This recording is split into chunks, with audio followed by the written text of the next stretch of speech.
ये सरकार फेल है योगी जी की। हम उत्तर प्रदेश के मुख्यमंत्री से तत्काल नैतिकता के आधार पर इस्तीफे की मांग करते हैं। एटा, बुलंदशहर, बागपत में दुष्कर्म की घटना में लेकिन अभी तक ये अपराधी भाजपा से जुड़े हैं, कोई कार्रवाई नहीं हुई। बेटी बचाओ बेटी पढ़ाओ का प्रोपेगेंडा फैलाने वाली भाजपा सरकार केवल महिला सुरक्षा फंड पर 79% पैसा महिलाओं के हित में न खर्च कर सिर्फ झूठे प्रचार पर बर्बाद कर रही है। पूरी भारतीय जनता पार्टी अपराधियों को बचाने में उनके साथ खड़े रहने पर अपना काम कर रही है। भारतीय जनता पार्टी अपने में ही फंस चुकी है। अब इसका मैं समझता हूं कि इसका जवाब जनता 2024 में देगी। उत्तर प्रदेश के कांग्रेस कमेटी मुख्यालय में विशेष प्रस्तुतियों पर प्रेस कॉन्फ्रेंस कर अजय राय ने प्रदेश की कानून व्यवस्था असफल देखने पर सीएम योगी से इस्तीफा देने की मांग की। आइए जानते हैं क्या कुछ कहा। हम सब लोग प्रदेश सरकार की जो अत्याचार, अन्याय, जो भी चीज़ें हैं, इनको प्रमुखता के साथ आपके सामने रख रहे हैं। इसी संदर्भ में आज जो मैंने पहले कहा था अपनी पहले प्रेस कॉन्फ्रेंस में कि उत्तर प्रदेश में जंगल राज कायम है, वो जंगल राज आप देखिए लगातार वो चीज़ें सामने आ रही हैं। अभी आपने देखा कि पूरी तरीके से चाहे वो देवरिया की कल की घटना दे लीजिए, बगल में मुख्यमंत्री जी पड़ोस के जनपद में गोरखपुर, जहाँ उनका गृह जनपद है, जहाँ उनका अपना खुद का मठ है, जहाँ से वो सांसद और सब पदों पर विराजमान रहे, वहाँ पर कल वो भाषण दे रहे थे और ठीक सटे देवरिया में 6 लोगों की निर्मम हत्या कर दी गई सुबह। और कोई जमीन के विवाद में 9 साल पुराना प्रकरण है, उसमें 6 लोगों की हत्या कर दी गई। ये सरकार पूरी तरीके से कानून व्यवस्था संभाल पाने में विफल है। मंत्री के घर में हत्या हुई, मंत्री के बेटे का नाम आया, उसकी पिस्टल बरामद हुई, पिस्टल से ये साबित हुआ कि हत्या हुई, कोई कार्रवाई नहीं हुई। विधायक के घर में एक व्यक्ति मरता है, उसकी भी हत्या होती है और उसमें ये बताया जाता है कि उसने आत्महत्या किया, उसमें भी कोई कार्रवाई नहीं हुई। सुल्तानपुर में घनश्याम तिवारी की घुटनों में ड्रिलर मशीन से छेदा करके, ड्रिलर मशीन बर्मा मशीन से उसको ड्रिल करके उसकी हत्या कर दी गई। और वो भारतीय जनता पार्टी के जिला अध्यक्ष रहे, नेता रहे, उसमें कोई कार्रवाई नहीं हुई। केवल एक सरकारी जमीन जो उसने कब्जा किया था प्राइमरी पाठशाला की, उस पर बुलडोजर एक्शन दिखाकर केवल खानापूर्ति की गई। और जो आपने देखा होगा कौशाम्बी के अंदर दलित परिवार के 3 लोगों की हत्या कर दी गई और वहां पर पहले से डिप्टी सीएम केशव मौर्य के बेटे के द्वारा गरीबों की, दलितों की जमीन कब्जा की गई, उसमें भी कोई कार्रवाई नहीं हुई, कुछ नहीं हुआ। अमेठी में दलित किशोर की बेटी के साथ बलात्कार हुआ, कोई कार्रवाई नहीं हुई। आजमगढ़ में बलात्कार हुआ, कोई कार्रवाई। आत्मदाह का प्रयास किया, कोई कार्रवाई नहीं हुई। अपराधी बेखौफ घूम रहे। नोएडा में 3 नाबालिगों से दुष्कर्म हुआ, कोई कार्रवाई नहीं। लखीमपुर में जिसने 7 किसानों की हत्या कर दी गाड़ी चढ़ाकर मंत्री के बेटे ने, वो भी आज खुलेआम छुट्टा घूम रहा है, कोई कार्रवाई नहीं। जनपद हरदोई में दलित किशोर के साथ बलात्कार, वो किशोरी के साथ बलात्कार, फिर हत्या कर दी गई। अयोध्या में बिजुड़ी गांव एक विवाहिता की हत्या की गई। अयोध्या में रामपुर कुआरी गांव में महिला शव बरामद हुआ, लेकिन अभी तक अपराधी फरार है। और अयोध्या में मई माह में एक परिवार के 5 सदस्यों की हत्या हुई, लेकिन अपराधी गिरफ्त से बाहर है। प्रयागराज में एक ही परिवार जो गुप्ता परिवार था, 5 लोगों को मार दिया गया, लेकिन अपराधी नहीं पकड़े जा सके। एटा, बुलंदशहर, बागपत में दुष्कर्म की घटना में लेकिन अभी तक ये अपराधी भाजपा से जुड़े हैं, कोई कार्रवाई नहीं हुई। और पूरी तरीके से जंगल राज जो मैंने बोला था, वो सारी चीज़ें चल रही हैं। प्रदेश में दलितों के खिलाफ औसतन 34 अपराध की घटनाएं रोजाना हो रही हैं। प्रदेश में औसतन 153 अपराध अब महिलाओं के खिलाफ रोज हो रहे हैं। बेटी बचाओ बेटी पढ़ाओ का प्रोपेगेंडा फैलाने वाली भाजपा सरकार केवल महिला सुरक्षा फंड पर 79% पैसा महिलाओं के हित में न खर्च कर सिर्फ झूठे प्रचार पर बर्बाद कर रही है। अगस्त में जनपद अम्बेडकर नगर में अमरदीप ज्वेलर्स एवं उसके बेटे की हत्या होती है। उत्तर प्रदेश की कानून व्यवस्था पूरी तरीके से अपराधियों और योगी सरकार ये चरमोत्कर्ष है। अभी आपने देखा जो ये धर्म की बात बोल रहे हैं लगातार, अभी इन्होंने कल वो बोला है गोरखपुर में कि सनातन धर्म के बारे में मैं कहना चाहूँगा कि सनातन धर्म के जो पुजारी हैं, जो पूजा करने वाले लोग हैं, अनंतपुर क्षेत्र में मंदिर के पुजारी महेंद्र नाथ तिवारी 50 वर्ष की हाथ पैर बांध कर मुँह में कपड़ा ठूस कर मार दिया गया, जो सनातन धर्म की पूजा कर रहे हैं बेचारे। और ये मैजिस्ट्रेट यूपीए के अंतर्गत, यूएपीए के अंतर्गत अभी पत्रकारों के ऊपर कार्रवाई हो रही है।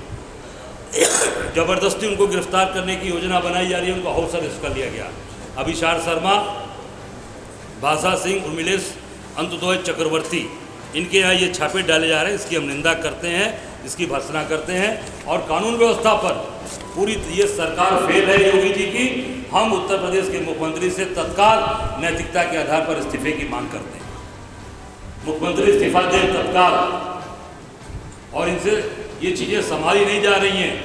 ये केवल और केवल बात को आज उत्तर प्रदेश के अंदर कानून व्यवस्था को केवल और केवल इनके जो मंत्री है, अभी आपने देखा कानपुर में एक व्यापारी को इनके सभासद ने कितनी ब्रूटली तरीके से मारा। गाड़ी केवल ओवरटेक का मामला था, आगे ओवरटेक करके सभासद ने उनकी पत्नी के सामने उनको मारा और उनके मारकर आंख बाहर निकाल दिए। सरदार थे, उसमें भी कोई कार्रवाई नहीं हुई। जब सिख संगठनों ने पूरा जमकर विरोध किया तब जाकर उसमें मुकदमा दर्ज हुआ। और उसके बाद आप सब ने देखा जो वीडियो वायरल हुआ, जो वर्तमान के हमारे विधानसभा के अध्यक्ष हैं सतीश महाना, उनके पीआरओ ने सीपी कार्यालय और सीपी के साथ क्या अभद्रता वाली बात की, कितना उनको बुरा भला कहा। मुकदमा दर्ज होने पर आप सोच सकते हैं कि भारतीय जनता पार्टी के अंदर जब विधानसभा अध्यक्ष के पीआरओ इस तरह की बात कर रहे हैं तो आप पूरे के पूरे इनके अंदर कानून व्यवस्था पूरी ध्वस्त हो चुकी है। पूरी भारतीय जनता पार्टी अपराधियों को बचाने में उनके साथ खड़े रहने पर अपना काम कर रही है। कांग्रेस का एक एक कार्यकर्ता, एक एक हमारे एक एक नेता इन सब चीज़ों को जमकर सड़क पर उठाएंगे, लड़ेंगे और हम लोग इनसे हर स्थिति जहां पर भी जिस तरीके से ये गलत अत्याचार कर रहे हैं, कांग्रेस पार्टी जमकर इसका मुकाबला करेगी, उनको जवाब देगी। देखिए, हम सब लोगों ने लगातार हम लोग काम कर रहे हैं। अभी आप देखिए, मैं यहाँ से सीतापुर जा रहा हूँ, हमारे जोन की बैठक सीतापुर में होने जा रही है। लखनऊ में हमने नहीं किया, मैं चाहता तो लखनऊ में कर सकता था, ये लखनऊ अवध जोन की मीटिंग थी, मैं चाहता तो आराम से कर सकता था, पर मैं निकल के सीतापुर जा रहा हूँ और नैमिषारण में दर्शन कर रहे हैं, उसके बाद कार्यक्रम जाएंगे। तो हम लोग लगातार अभी पश्चिम में भी आपने देखा, सहारनपुर से लेकर पूरा का पूरा बरेली तक एक एक जिले में जाकर कार्य किया। काफ़ी चीज़ें जानकारी में आ रही है, इसीलिए मैंने कहा कि ये कानून व्यवस्था में पूरी सरकार फेल है। अगर ये इस्तीफा नहीं देंगे, मैंने कहा ना कि हम सड़क पर उतरकर एक एक चीज़ इनकी एक्सपोज करेंगे, आम जनता के बीच में हम करेंगे और ज़रूरत हुई तो जेल जाने के लिए, जेल भी भरने के लिए हम पीछे नहीं रहेंगे। जेल को भी हम भरेंगे पूरे उत्तर प्रदेश के अंदर, ताकि इनकी सारी जो जंगल राज कायम है, जिन अपराधियों को इन्होंने अपने बगल में बैठाकर सारे अपराध को बचाने का विधानसभा अध्यक्ष, आप सोच सकते हैं, जो पूरे विधानसभा में सारी विधायकों के गार्जियन के तौर अभिभावक होता है, वो आज एक अपराधी की पैरवी कर रहा है। वो आज वहाँ व्यापारी उसको मारा जा रहा है, उसकी पत्नी के सामने मारा गया। सोच सकते हैं कितनी निंदनीय चीज़ें हैं। वाइफ है, बोल रही है, उसके बाद भी नहीं छोड़ा, उसको मार के उसका आँख निकाल बाहर कर दिया। अभी वो दिल्ली के हॉस्पिटल में एडमिट है। हम सब लोग उतर के सड़क पर उसका विरोध करेंगे।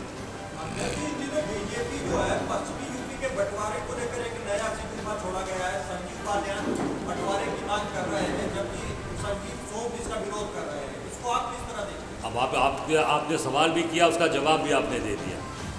इसलिए कि भारतीय जनता पार्टी में एकता नहीं है, ये दूसरे की बात करते हैं, दूसरे दल में कहते हैं कि आपस में एकता नहीं है। आप देख लीजिए, केंद्रीय मंत्री कहता है कि बंटवारा होगा, दूसरा व्यक्ति कहता है नहीं होगा, तमाम अनर्गल आरोप लगाता है।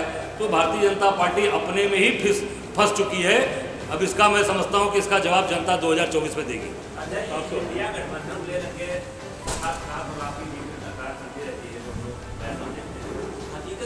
नहीं, कोई टकराहट नहीं है। हम जो पॉइंट की बात है, हम पॉइंट की बात कहते हैं। मैं अपनी बात में कायम हूँ, पहले भी था, अभी कह रहा हूँ कि घोसी में हमने समर्थन उनके बिना मांगे दिया था, उनको बिना मांगे समर्थन दिया था और हमारा समर्थन जबरदस्त वहाँ पर मिला, हमारे लोगों ने किया। दूसरी बात, मैंने उत्तराखंड में बागेश्वर की बात की थी कि वहाँ समाजवादी पार्टी का जब वहाँ कोई आधार नहीं है, कोई उनका वजूद नहीं है, 637 वोट पाए, उनको नहीं लड़ना चाहिए था। उनके लड़ने से वहाँ पर हमारी पार्टी में कहीं न कहीं खराब असर गया, जिसके नाते हम वहाँ चुनाव हारे। ये बात मैंने बोला था, यही मैंने बोला, आगे वही पहले बोला, आगे बाकी और सारी चीजें राष्ट्रीय नेतृत्व तय करेगा क्या करना है।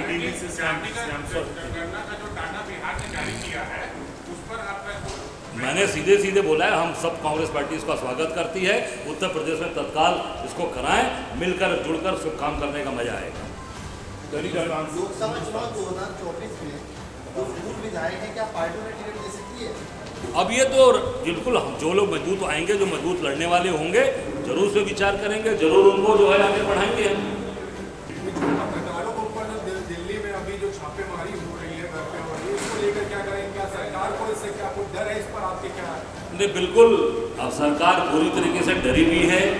वो पत्रकारों को पहले डराना चाहती है। अब ऐसे मजबूत साथी जिन्होंने मजबूती के साथ ये बात उठाई, साहब ने कहा इसमें जो हमारे पत्रकार साथी जिनको हाउस अरेस्ट करके अभी कार्रवाई हो रही है, विशाल शर्मा जी, आशा सिंह, उर्मिलेश जी, अंत्योदय चक्रवर्ती जो एनडीटीवी के बड़े पोस्ट पर थे, ये सरकार पूरी तरीके से घबराई है, डरी हुई है कि ये लोग सही बात आम जनता के सामने ले जा रहे हैं, आम जनता को बता रहे हैं।